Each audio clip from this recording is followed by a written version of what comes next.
Hello everyone, Assalamu alaikum. Welcome to my YouTube channel or Facebook page. Hopefully সবাই অনেক ভালো আছেন। আলহামদুলিল্লাহ আমিও ভালো আছি।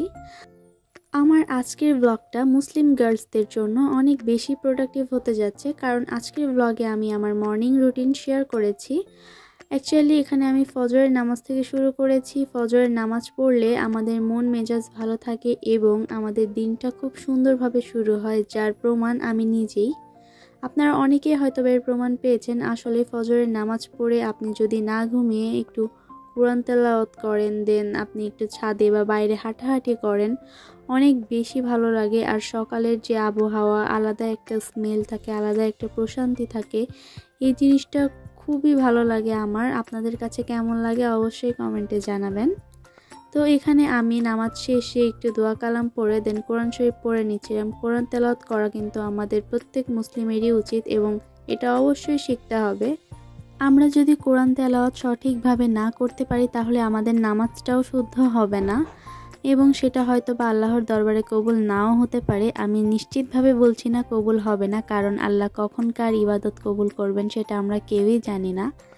কোরআন শরীফ পড়ার পরে একটা গল্পের বই নিয়ে বসেছিলাম। এটা আমি প্রতিদিন পড়ি না, কিছুদিন আগে পড়েছিলাম, তারপরে এক্সাম শুরু হলো, আরও ব্যস্ততা এটা সেটা, সেই জন্য আর পড়া হয়নি।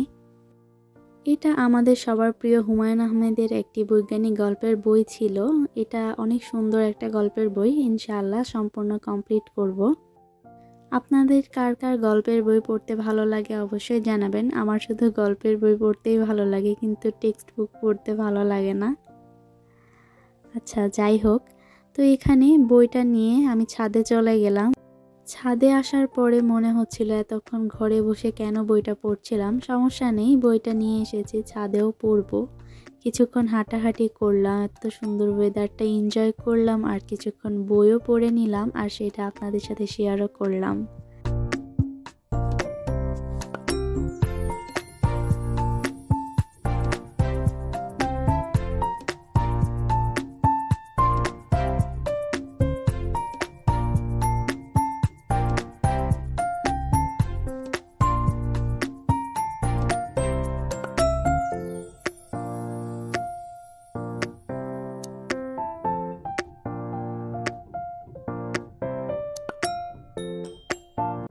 এখানে আমি একটু মধু আর কালো জিরা খেয়ে নিচ্ছিলাম। আপনারা অনেকেই জেনে থাকবেন, আমাদের প্রিয় নবী সাল্লাল্লাহু আলাইহি ওয়াসাল্লাম বলেছেন যে মধু আর কালো জিরা মৃত্যু ব্যতীত সকল রোগের ওষুধ। তো আমরা প্রত্যেকে এটা খাওয়ার চেষ্টা করব, আর এটা অনেক টেস্টিও হয়, অনেক ভালো লাগে খেতে। এটা মিষ্টির কারণে হয়তো অনেকের অপছন্দ হতে পারে, কিন্তু মধু আমার অনেক ভালো লাগে। আপনাদের কেমন লাগে জানাবেন। আপনারা যারা আমার ভিডিওটা ইউটিউব থেকে দেখছেন তারা লাইক দিয়ে চ্যানেলটি সাবস্ক্রাইব করতে ভুলবেন না, আর যারা ফেসবুক থেকে দেখছেন তারা অবশ্যই পেজটি ফলো করে দিবেন। আজকে এই পর্যন্তই, সবাই অনেক ভালো থাকবেন। আসসালামু আলাইকুম, আল্লাহ হাফেজ।